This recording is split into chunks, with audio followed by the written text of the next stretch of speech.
चलो जी, कोई डाउट नहीं है? Sir question number 5। Question number 5। बेटा क्वेश्चन नंबर नहीं समझ में आ रहा, क्या है क्वेश्चन नंबर? सर 5। अच्छा 5। 5। 5। चलो जी, एक बार क्वेश्चन रीड कर देंगे।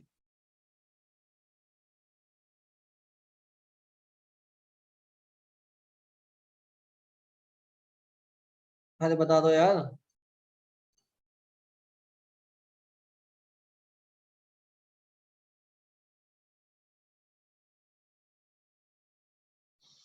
एक सेकंड में क्वेश्चन ही निकाल रहा हूँ।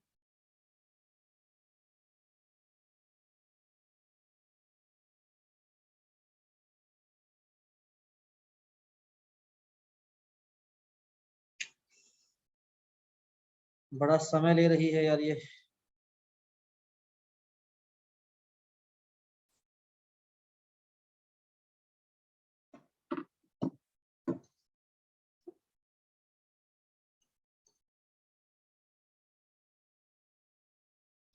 अच्छा 2,1 और -5,7,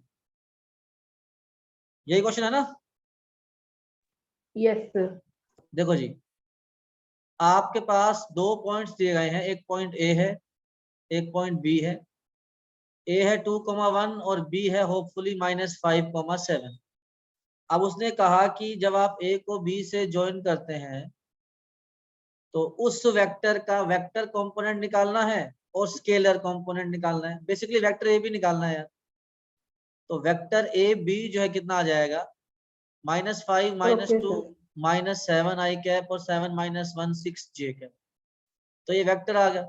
इसके वेक्टर कंपोनेंट हो जाएंगे -7 आई कैप प्लस 6 जे कैप और स्केलर कंपोनेंट हो जाएंगे -7 एंड 6। चलिए कोई और समस्या? आगे चले। सर चलिए, वेक्टर कंपोनेंट कौन से होते हैं? मतलब जो वेक्टर होते हैं माइन जैसे आई कैप और जे कैप वाले, ठीक है। चलो जी, आज का लेक्चर बहुत ही आसान है। डायरेक्शन कोसाइंस के बारे में बात करते हैं, डीसी बोलते हैं इनको इन शॉर्ट, डायरेक्शन कोसाइन। कहानी क्या है इसकी? जैसे बेटा मान लो हमारे पास स्पेस में कोई भी एक वेक्टर है, ये एक्स एक्सिस, ये वाई एक्सिस और ये जेड एक्सिस, ठीक है जी। ये ओरिजिन है, तो एक्स एक्सिस को जनरली ओ एक्स बोल देते हैं, वाई एक्सिस को जनरली ओ वाई बोल देते हैं और जेड एक्सिस को जनरली ओ जेड बोल देते हैं। मान लीजिए मेरे पास ये एक पॉइंट है पी, जिसके कोऑर्डिनेट्स हैं लेट अस सपोज 1, 2, 3। तो अगर हम लोग ओरिजिन को पी से ज्वाइन करें तो ओ पी वेक्टर जो है वो क्या आएगा, आई कैप प्लस 2 जे कैप प्लस 3 के कैप, ठीक है जी। अब ये जो वेक्टर है बेटा, ये एक्स एक्सिस से एंगल बनाता है अल्फा, वाई एक्सिस से बनाता है बीटा और जेड एक्सिस से बनाता है गामा। इन एंगल्स का cosine, cos alpha, cos beta, cos gamma, इन्हें कहा जाता है direction cosines. These are called direction cosines, ठीक है जी। इतनी बात ओके है ना? अब आज का जो लेक्चर है वो इस चीज के ऊपर फोकस रखेगा कि ये डायरेक्शन कोसाइंस कैलकुलेट कैसे किए जाएंगे। तो कोस अल्फा जो है बेटा वो आपका आएगा आई कैप का कोफिशिएंट डिवाइड बाय इस वेक्टर का मैग्नीट्यूड, वो आएगा आपका √14। कोस बीटा कितना आएगा, जे कैप का कोफिशिएंट डिवाइड बाय उसका मैग्नीट्यूड। और कोस गामा कितना आएगा बेटा आपका, के कैप का कोफिशिएंट डिवाइड बाय उसका मैग्नीट्यूड। यहां तक कोई भी समस्या हो तो पूछ लीजिए कि आपके पास अगर कोई भी वेक्टर है और उस वेक्टर के आपसे अगर वो डायरेक्शन कोसाइंस के बारे में बात कर रहा है, इट मींस वो आपसे कोस अल्फा, कोस बीटा और कोस गामा के बारे में बात कर रहा है। कोस अल्फा कैसे निकाला जाएगा, मतलब एक्स एक्सिस एंगल कैसे निकलेगा, आई कैप का coefficient divide by √14, cos beta J cap का कोफिशिएंट और कोस गामा के कैप का कोफिशिएंट। ठीक है जी, इतनी बात सही है सभी के लिए? सर एक बार वापस बता दो। देखो क्या चीज रिपीट करें अभी, कोस पहली बात तो डायरेक्शन कोसाइंस का मतलब कोस alpha cos beta cos gamma निकालना है, ये बात है। फिर उनको निकालना कैसे है, कोस अल्फा होगा आपका आई कैप का कोफिशिएंट डिवाइड बाय उसका मॉडुलस, कोस बीटा होगा जे कैप का कोफिशिएंट डिवाइड बाय उसका मॉडुलस, और कोस गामा हो जाएगा बेटा आपका के कैप का कोफिशिएंट डिवाइड बाय उसका मॉडुलस। ठीक है जी, हाँ है ना, ठीक है, चलिए अति उत्तम। अच्छा अब अगला जो हमारा टॉपिक है दैट इज सेक्शन फॉर्मूला।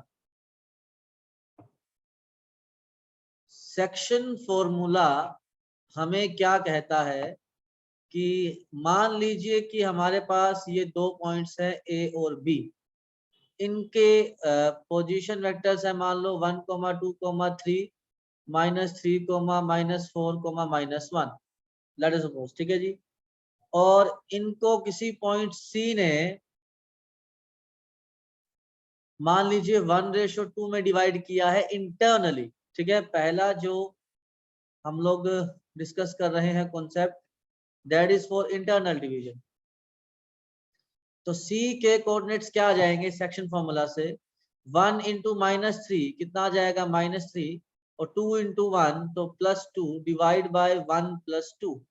ये सेक्शन फॉर्मूला लगा रहा हूँ, ये सबको समझ में आ गया क्या? नहीं, कैसे होता है? हाँ जी, नहीं सर, ये क्या कर दिया, समझ नहीं आया। देख सेक्शन फॉर्मूला 1 × -3 2 × 1 डिवाइड बाय 1 + 2, ठीक है जिज्ञासु? ठीक है सर। अच्छा जी, फिर 1 × -4 plus 2 × 2 4 divide by 1 + 2, 1 × -1 plus 2 × 3 6 divide by 1 + 2। तो C के कोऑर्डिनेट्स क्या आ जाएंगे, -1/3, 0/3, और ये कितना आ जाएगा बेटा आपका 5/3। यहां तक बात सभी के लिए ओके है क्या?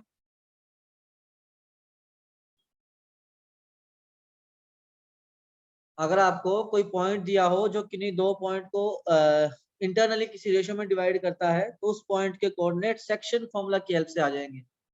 और मेरी उम्मीद है कि सेक्शन फॉर्मूला सबने पहले पढ़ा होगा, हाँ है ना? Yes sir. ठीक है, चलिए नेक्स्ट है हमारा एक्सटर्नल डिवीजन। एक्सटर्नल डिवीजन का कॉन्सेप्ट क्या है, सेम भाई, हमारे पास मान लीजिए ए और बी दो पॉइंट्स हैं। ए क्या दिया हुआ है 1, 2, 3, और बी क्या दिया हुआ है -3, -4, -1। अब अगर किसी पॉइंट ने इसको एक्सटर्नली 1:2 में डिवाइड किया है, तो उसको 1:-2 ले लेंगे। एक्सटर्नल डिवीजन को 1:-2 ले लेंगे जी। अच्छा अब सी के कोऑर्डिनेट्स क्या आ जाएंगे, 1 × -3, हाँ जी, एक्सटर्नली कराना तो सी तो बाहर बनेगा ना। हाँ बिल्कुल सी बाहर बनेगा, बिल्कुल सही है। लेकिन फॉर्मूले की एप्लीकेशन के लिए हम उसको हाइपोथेटिकली बीच में ले लेते हैं। एक्चुअली में सी आउटसाइड द ए बी होगा, ये बात सही है आपकी, ठीक है। सर अच्छा अगर एक्सटर्नली आपको 1:2 दिया गया है, तो फॉर्मूले के अंदर 1:-2 लेना है। ये बात सभी को समझ में आ गई? अब बस सिंपल सिंपल फॉर्मूला लगा दो। तो 1 × -3 -3, -2 × 1 -2 अपॉन 1 -2 -1 आ जाएगा। ये एक्स कोऑर्डिनेट सभी को समझ आया क्या?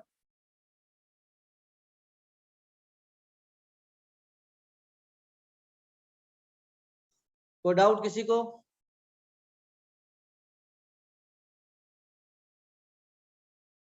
चलिए अच्छा, फिर आपका y कोऑर्डिनेट कैसे आएगा, 1 × -4 और -2 × -2 -4 upon 1 -2 -1। and 1 into -1 -1 -2 into 3 -6 divide by 1 -2 minus, तो C के कोऑर्डिनेट्स क्या आ जाएंगे? -5 by -1 5 आ जाएंगे, -8 by -1 8 आ जाएंगे और -7 by -1 7 आ जाएंगे। तो एक्सटर्नल डिवीजन वाला जो पॉइंट है वो ये आ जाएगा। इसके कोरस्पॉन्डिंग अगर वेक्टर लिखना होगा तो वो क्या आ जाएगा? 5i cap plus 8j cap plus 7k cap. क्या यहाँ तक बात सभी को समझ आ रही है?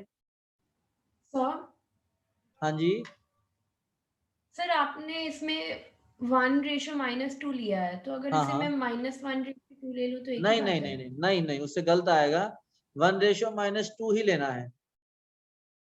अगर 3:1 दिया है ना एक्सटर्नल में, तो उसको 3:-1 ही यूज करना है। डिनोमिनेटर में सर ही नेगेटिव। हाँ जी, ये 1:2 किस किस का रेशियो है? AC और CB का या फिर AB और BC का? AC और CB का। 1:2। हाँ, ठीक। ठीक है जी, यहाँ तक बात ओके? Yes sir. चलिए अब आते हैं क्वेश्चंस पे, स्टार्ट करेंगे। 11, 13 एंड 15 शुरू हो जाओ। सर 11th हो गया।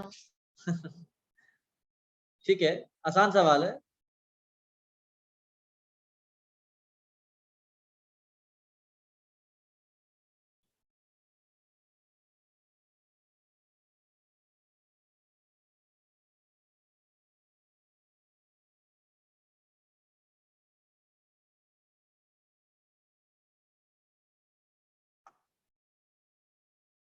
सर एक बार डायरेक्शन को साइन वाली स्लाइड फिर से दिखा सकते हो?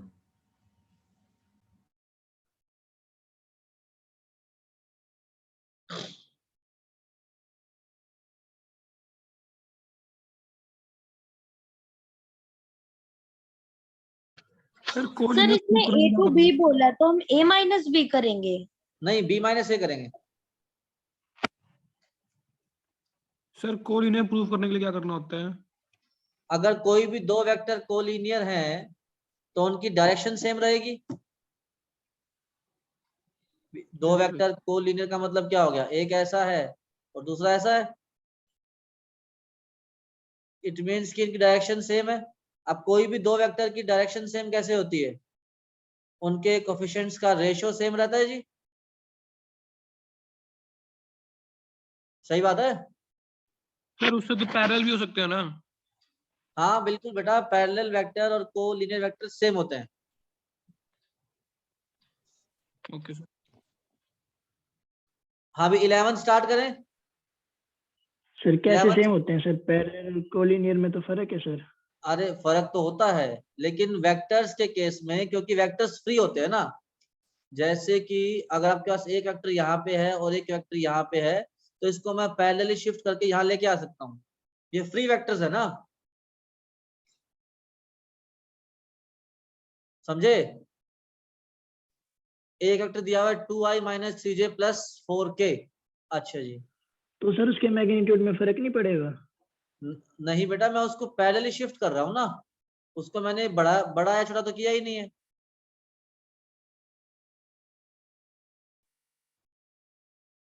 अब ये दो वेक्टर्स हैं 2i - 3j + 4k and 4i + 6j - 8k। हमें इन दो वेक्टर्स को प्रूव करना है कि ये कोलिनियर वेक्टर्स हैं। तो पहली बात तो ये समझो कि कोलिनियर वेक्टर्स का मतलब ऐसा कुछ होना चाहिए।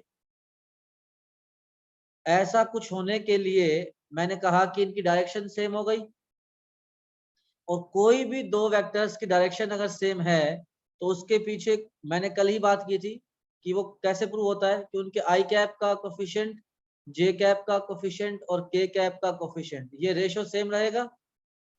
तो 2/-4 is equal to -3/6 is equal to 4/-8। तो ये रेशियो भी -1/2, ये रेशियो भी -1/2 और ये रेशियो भी -1/2। तो अगर ये दो रेशियो इक्वल हो गए, तीनों रेशियो, तो इट मीन्स ये आपके जो वेक्टर्स हैं वो कोलिनियर हो गए। ठीक है जी, चलिए, कोई समस्या हो किसी को तो पूछ लीजिए बेटा, वरना 13 स्टार्ट करो।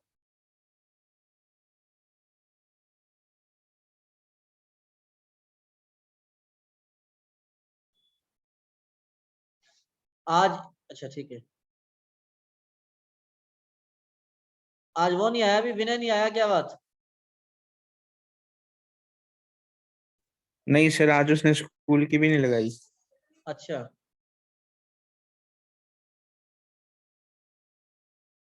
बेटा 11th में क्या रिपीट करें ये बताओ।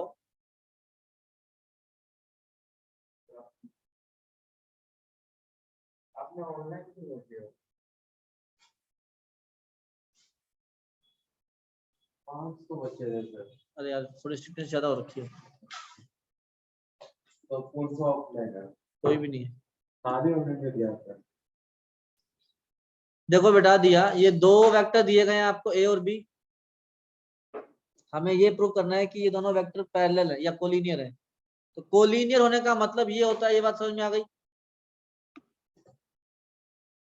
ठीक है, यस सर, यस सर। तो बस अगर ये दोनों ऐसी फिगर बनाएंगे तो इनकी डायरेक्शन सेम है। अब कोई भी दो वेक्टर की डायरेक्शन सेम कैसे होगी? जब उनके आई कैप का रेशो, जे कैप का रेशो और के कैप का रेशो सेम रहेगा। चलिए जी, अब आते हैं क्वेश्चन नंबर 13 पे। 1 2 -3 -2 -1 -2 -1 1 2 -3। देखो जी, आपको दो पॉइंट दिए गए हैं। एक पॉइंट है आपके पास 1 2 -3 और एक पॉइंट है -1 -2 और 1। इतना ठीक है ना? अब अगर इन पॉइंट्स को ज्वाइन करें, ए से बी पे जाएं, तो जो वेक्टर बनेगा हमें उसके डायरेक्शन को साइन निकालना है। तो पहले तो मैं ए बी वेक्टर निकाल देता हूं। This will be -2 I cap -4 J cap and 4 के कैप। इतना ठीक है बेटा?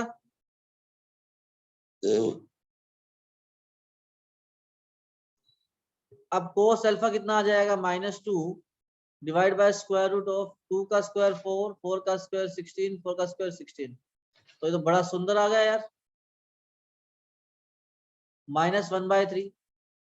अच्छा, कोस बीटा कितना आ जाएगा? -4/6 -2/3। अच्छा जी, कोस गामा कितना आ जाएगा? 4/6 -2/3। तो ये तीनों डायरेक्शन कोसाइन समझ में आ गए?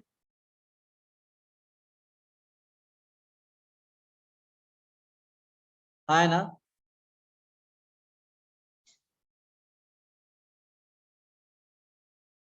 अरे हाँ है यस ना? सर।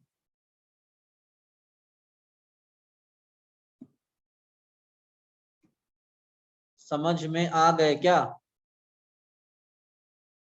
यार? Yes sir. चलो हाँ, थोड़ा सा मेरे दिल की भी सुनो तुम।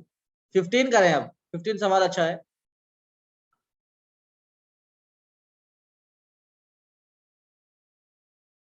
फिफ्टीन सर करें। पोजीशन सर वेक्टर 13 में यूनिट वेक्टर वेक्टर होता है। निकालने के बाद क्या किया?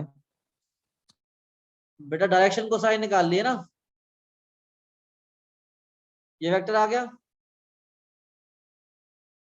अब डायरेक्शन को साइन कैसे आता है? हाँ जी कोस सर। अल्फा क्या? हाँ जी, ठीक है सर। चलिए 15 करें। सर हम 14 कैसे करेंगे? अब देखो 14 में उसने कहा है कि वो इक्वली इंक्लाइंड है एक्स वाई और जेड एक्सिस के साथ। अगर इक्वली इंक्लाइंड है तो मतलब उसका तीनों के साथ एंगल सेम है। इसका मतलब उसके जो डायरेक्शन को साइंस है ना, कोस alpha cos beta cos gamma, तीनों इक्वल आ जाएंगे। ठीक है। ठीक है, यस सर।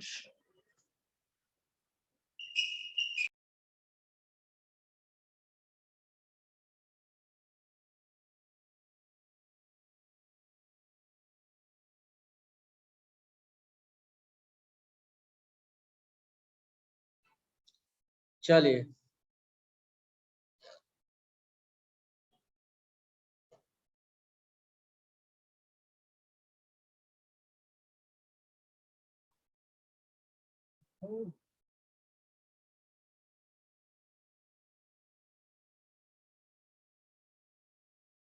इंटरनली के लिए तो रेशो 2:1 लेंगे।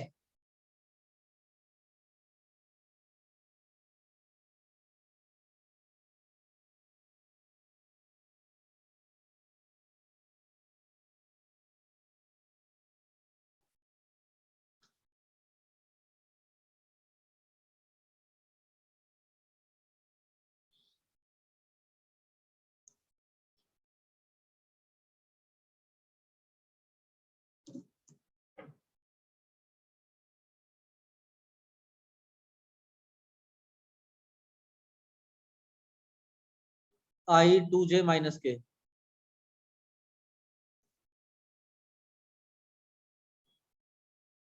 ये 2 पॉइंट्स हैं A and B। This is I cap plus 2j cap minus k cap and B is minus I cap plus j cap plus k cap. अच्छा जी, अब हमें फर्स्ट पार्ट में एक ऐसा पॉइंट निकालना है जो इसको किस रेशो में डिवाइड करता है, 2:1। ओके जी, तो मैंने कहा ये C पॉइंट ले लेते हैं। Now it divides it in the ratio 2:1। इतना ठीक है क्या?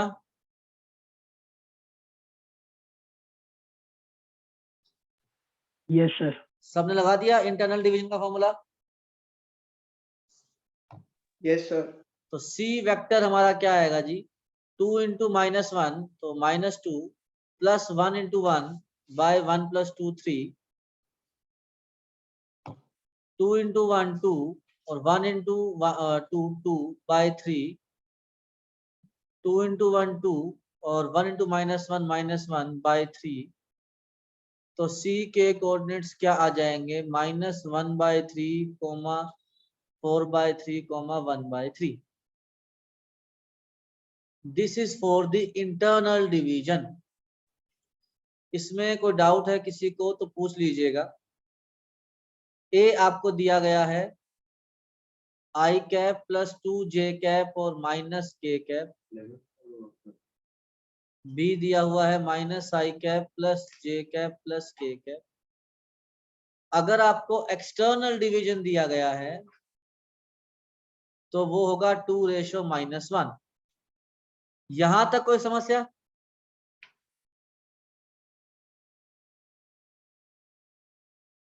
चलिए जी, नो सर।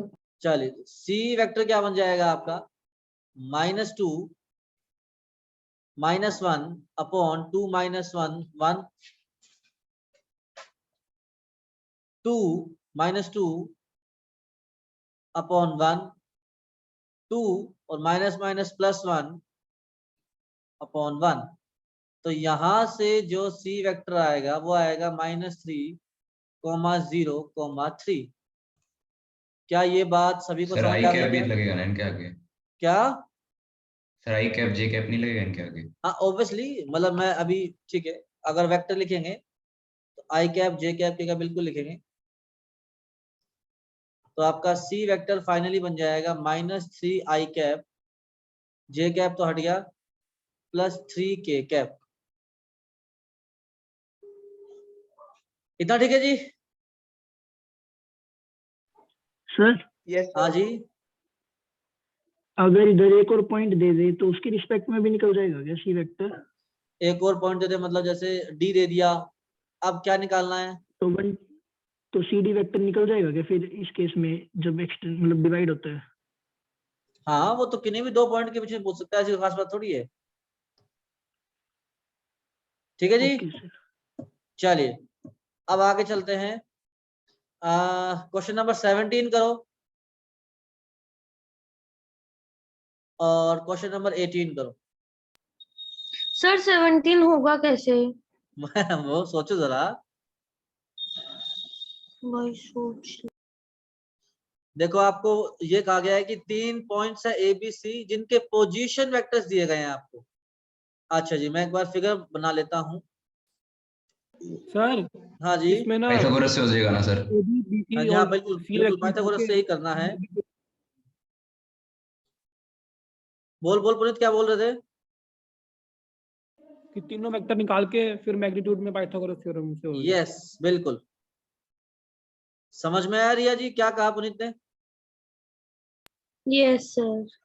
शुरू हो जाओ फिर। हमें दिया गया है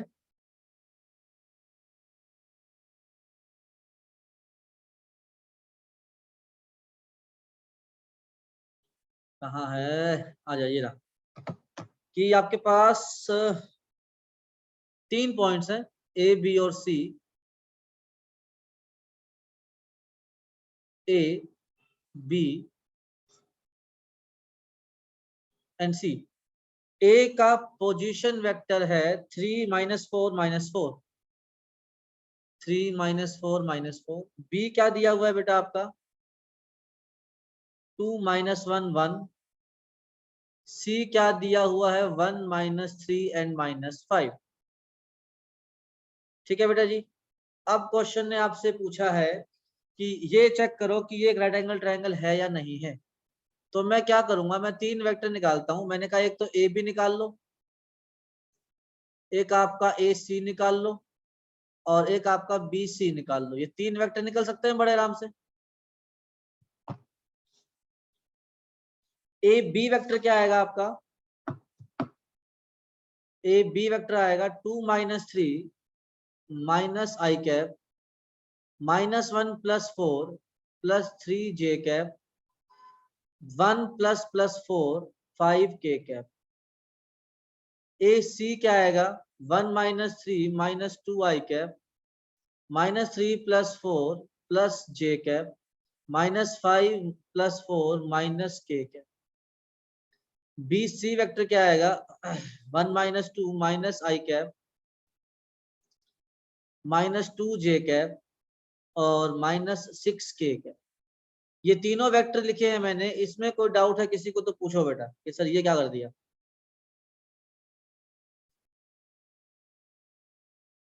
चलिए सभी के लिए क्लियर है ये। अच्छा अब ए बी वेक्टर का मॉड्यूलस क्या आएगा, इसका मॉड्यूलस 1 + 9 10 10 + 25 35 √35। अच्छा जी ए सी वेक्टर का मॉड्यूलस क्या आ जाएगा 4 + 1 + 1 तो √6 आ जाएगा। बी सी वेक्टर का मॉड्यूलस क्या आ जाएगा 1 + 4 5 + 6 का स्क्वायर 36 + 5 41। अच्छा ये तीनों डिस्टेंस आ गए। अब बताओ किन दो का स्क्वायर का सम तीसरे के इक्वल है। A B plus B C का स्क्वायर सी ए के इक्वल है। यस सी ए के नहीं बी सी के। बी सी आपका सॉरी। ए बी का स्क्वायर प्लस ए सी का square is equal to B C का स्क्वायर है। ये बात सभी को समझ आ रही है क्या कि 35 + 6 41 आएगा।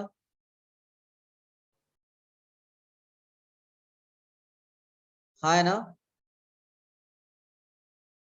ठीक है ना। अच्छा अब यहां से मुझे बताओ हाइपोटेन्यूज कौन सी साइड हो गई BC। B C. बीसी। अगर बीसी हाइपोटेन्यूज है तो हाइपोटेन्यूज के ऑपोजिट में राइट एंगल होता है। तो ये जो ट्रायंगल बनेगा ये राइट एंगल वर्टेक्स ए पे बनेगा। ठीक है ना।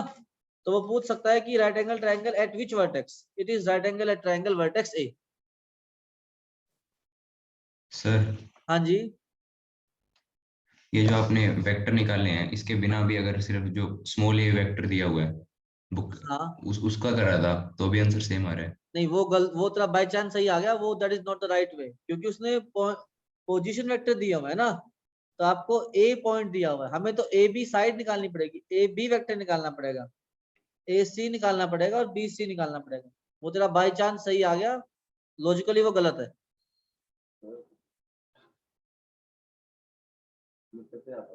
हाँ, ठीक है जी। चलिए आज का लास्ट क्वेश्चन, क्वेश्चन नंबर 18।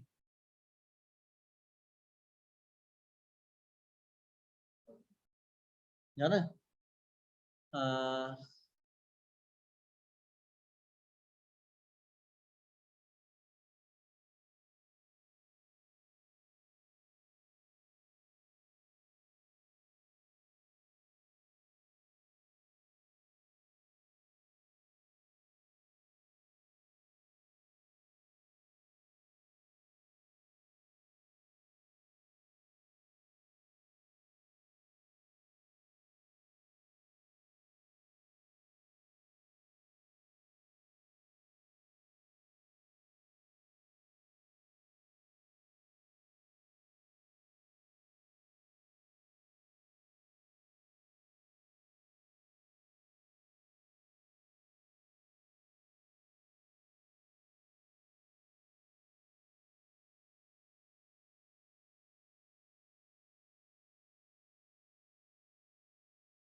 चलो जेटी शुरू करते हैं, आसान है यार। ट्रायंगल लो, A B plus B C is equal to क्या होगा, ए सी होगा।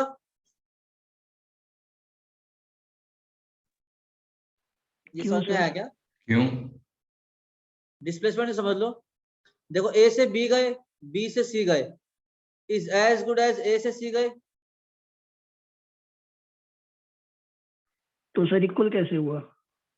अरे शॉर्टकट वेक्टर, नाम की चीज तो है ही नहीं, हाँ जी, ये तो शॉर्टकट मार रखा है ना सर।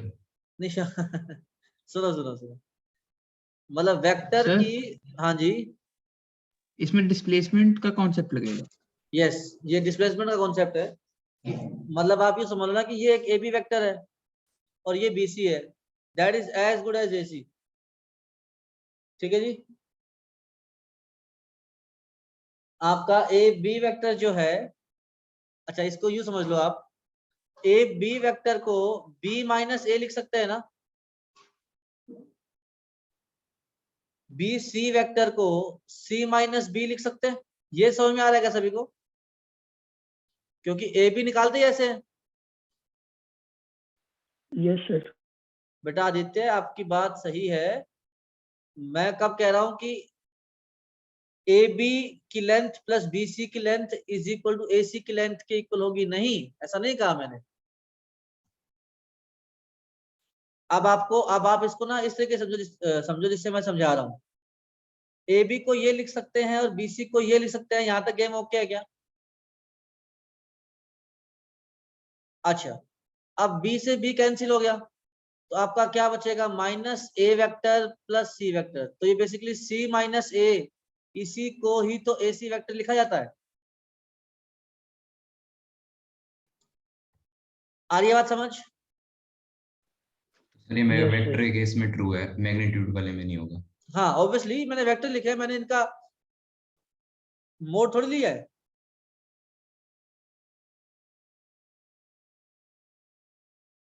ठीक है बेटा, सर हमने ए बी और बी सी क्यों लिया? ए बी तो और बताओ, मतलब ट्रायंगल की 3 साइड्स लेते हैं ना। सर तो मतलब बी सी या ए सी ले सकते हैं?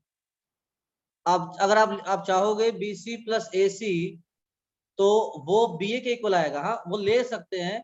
लेकिन मैंने ऑप्शंस देखे ना कि देखो ऑप्शन में A B plus B C, A B plus B C, A B plus B C, ये 3 ऑप्शन में था। तो ये मतलब बेसिकली मुझसे A B plus B C की वैल्यू पूछ रहा था। ये बात आपकी सही है कि सर आप बी सी प्लस ए सी लिख लो कुछ, वो बात भी सही है, और वो भी कुछ ना कुछ रिजल्ट आएगा इस पर्टिकुलर कॉन्टेक्स्ट में। क्योंकि मुझे दिख रहा था कि ये दो साइड्स यूज हो रही हैं, इसलिए मैंने उनको यूज किया। ठीक है जी, ओके सर। तो अब आपका इसका आंसर क्या आएगा? उसने पूछा है which of the following is not true. तो A B plus B C is equal to A C है, तो ये तो ट्रू हो गया।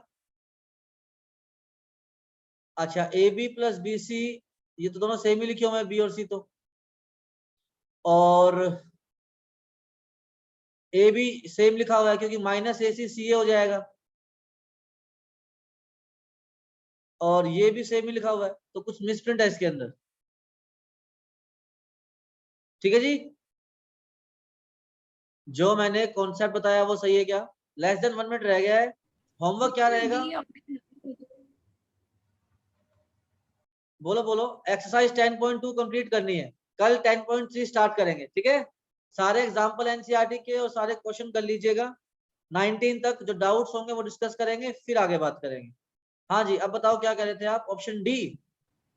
सर क्योंकि माइनस ए सी सी ए के इक्वल ही तो होता है। हाँ हाँ अच्छा बिल्कुल, नहीं वो